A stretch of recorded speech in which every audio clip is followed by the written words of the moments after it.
ចុះថែទេតែណាចូលពីចម្ងាយក៏សើមដែរ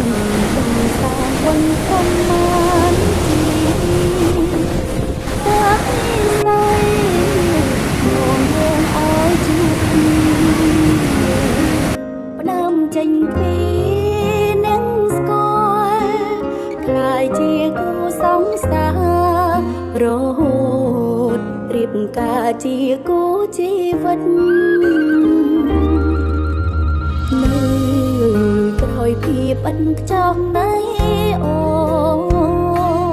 តែងមានបងរួមជួយផ្ដល់គំនិតបងស្រឡាញ់អូនមានក្តីសម្បត្តិជីវិតរូបមានសូភៈមង្គលអូមិនបានជាទេវបុត្រជាសេះសតែល្អឡើងពីវ័យអូនប្រាថ្នារឿងសំខាន់ទីមួយបងគឺគ្រួសារសូមឲ្យរៀបរាល់ល្អរហូតដល់ជុំភ្លៀងធំព្រមឆ្លងរួមគ្នាទោះរងាតែក្បែរបងកុំក្ដៅ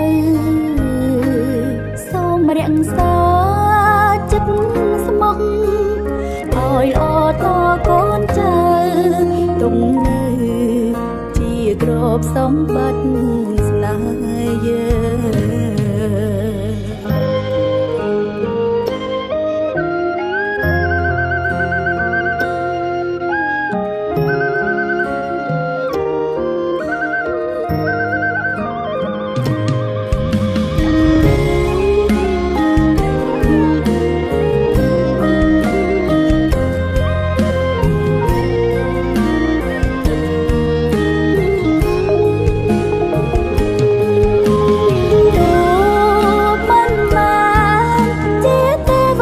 ជាសេះស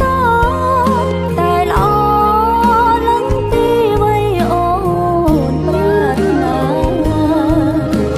រឿងសំខាន់ទីមួយបងគឺគ្រួសារសូមឲ្យ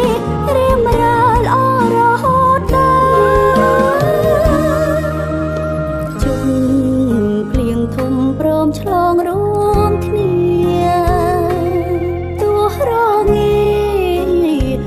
ក្បែរបងកុំក្ដៅសូមរក្សា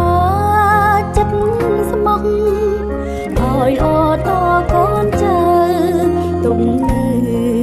ជាទ្រព្យសម្បត្តិស្នេហ៍យើងទុកនៅជាទ្រព្យសម្បត្តិ